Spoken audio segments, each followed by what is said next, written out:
nguhaye ikaze kuri akoze subscribe kuri Eli Pro Entertainment. Wowe utarakora subscribe nkaba ngusaba ko wakora subscribe kugira ngo ibiganiro byacu byiza bijye bikugeraho amanywa nijoro, kandi niba wakunze video zacu zilikinge, uzikomentingeho, unazisharinga abandi bazibone. Kuri uyu munsi tukaba tugiye kurebera hamwe abagabo 10 beza ku isi kurusha abandi. Kwihuse ku mwanya wa 10 turasanga uwo bita Ryan Reynolds cyangwa se Ryan Rodney Reynolds. Uyu yavukiye Vancouver muri Canada ku itariki 23 z'ukwa 10 1976. Kuri ubu akaba afite imyaka 48. Uyu mugabo ni umukinnyi wa filime ndetse akora na comedy. Zimwe muri comedy yakoze zagiye zimenyekana cyane twavugamo nk'iyo bita National Lampoon's Van Wilder yakinnye 2002, Waiting yakinnye 2005, The Proposal yakinnye 2009, ndetse na zimwe muri filime z'ibikorwa yakoze cyangwa se action movies yakoze zamenyekanye cyane twavugamo nk'iyo bita Trinity yakinnye 2004, Green Lantern yakinnye 2011, Six Underground yakinnye 2019, Free Guy yakinnye 2021, niyo bita The Adam Project yakinnye 2022. Ku mwanya wa 9 turahasanga uwo bita Zac Efron cyangwa se Zachary David Alexander Efron. Uyu yavukiye muri Amerika ku itariki 18 z'ukwa 10 1987. Zachary Efron ni umukinnyi wa filime ndetse akaba n'umuhanzi. Zimwe muri filime yakoze nakubwira nk'iyo bita The Lucky One yakinnye 2012, The Paperboy yakinnye 2012, Neighbors yakinnye 2014, Dirty Grandpa yakinnye 2015, Baywatch yakinnye 2017, niyo bita The Greatest Showman yakinnye 2017. Naho zimwe mu ndirimbo yakoze zamenyekanye cyane nakubwira nk'iyo bita Can I Have This Dance, niyo bita Just Wanna Be With You, ndetse niyo bita The Other Side.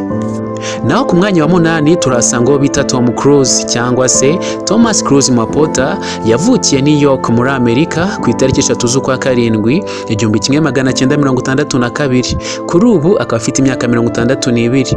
Tom Cruise yamenyekanye cyane muri filime bita Mission Impossible yakinwe 1996, amenyekana muri filime bita Vanilla Sky yakinye 2001, Minority Report yakinye 2002, The Last Samurai yakinye 2003, Collateral yakinye 2004, War of the Worlds yakinye 2005, Night and Day yakinye 2010, Jack Reacher yakinye 2012, Oblivion yakinye 2013, ndetse niyo bita Edge of Tomorrow yakinye 2014.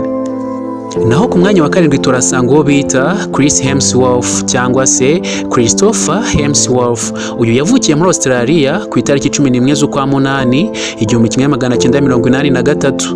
Kuri ubu akaba afite imyaka 41. Chris Hemsworth ni umukinnyi wa filime, akaba yaramenyekanye muri filime bita Thor, ndetse akaba ari nako bamwita muri iyo filime. Ku mwanya wa 6 turasanga uwo bita Chris Evans cyangwa se Christopher Robert Evans. Uyu yavukiye Boston mu Bwongereza ku itariki 13 z'ukwa 6 1981. Kuri ubu akaba afite imyaka 43. Chris Evans yamenyekanye nko muri filime bita Captain America, ndetse niyo bita Gifted yakinye 2017, Knives Out yakinye 2019, Defending Jacob yakinye 2020, filime bita The Grey Man yakinye 2022. Ku mwanya wa 5 turasanga uwo bita Hrithik Roshan cyangwa se Krishna, niryo abantu benshi bamumenyereyeho. Uyu yavukiye mu Buhinde ku itariki 10 z'ukwa 1 1974. Kuri ubu akaba afite imyaka 50. Krishna ni umukinnyi wa filime wo mu Buhinde wabigize umwuga. Zimwe muri filime yakoze zamenyekanye nakubwiramo nk'iyo bita Krish, iyo bita Doom 2, iyo bita Kahona Piarehe, iyo bita Koyimirigaya, iyo bita War yakinye 2019, ndetse niyo bita Fighter yakinye 2024 uyu mwaka. Ku mwanya wa 4 turasanga uwo bita Henry Cavill cyangwa se Henry William Dalglish Cavill.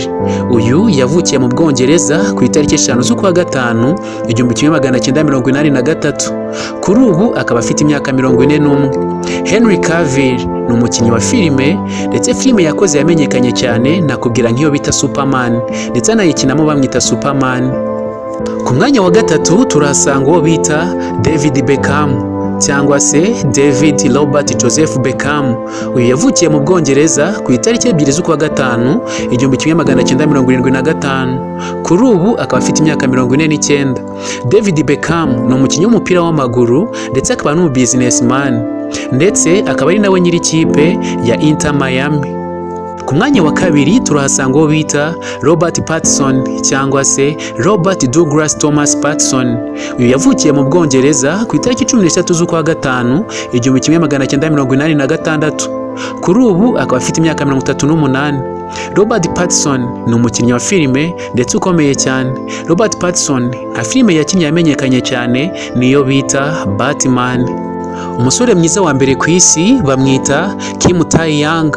Uyu yavukiye muri Korea y'Amajyepfo ku itariki 30 z'ukwa 12 1995. Kuri ubu akaba afite imyaka 29. Kim Tae-young ni umuhanzi ndetse akaba n'umwanditsi w'indirimbo. Wowe twabanye ntiwibagirwe gukora subscribe kuri Eli Pro Entertainment. Nge Ridusingizimana Deogratias.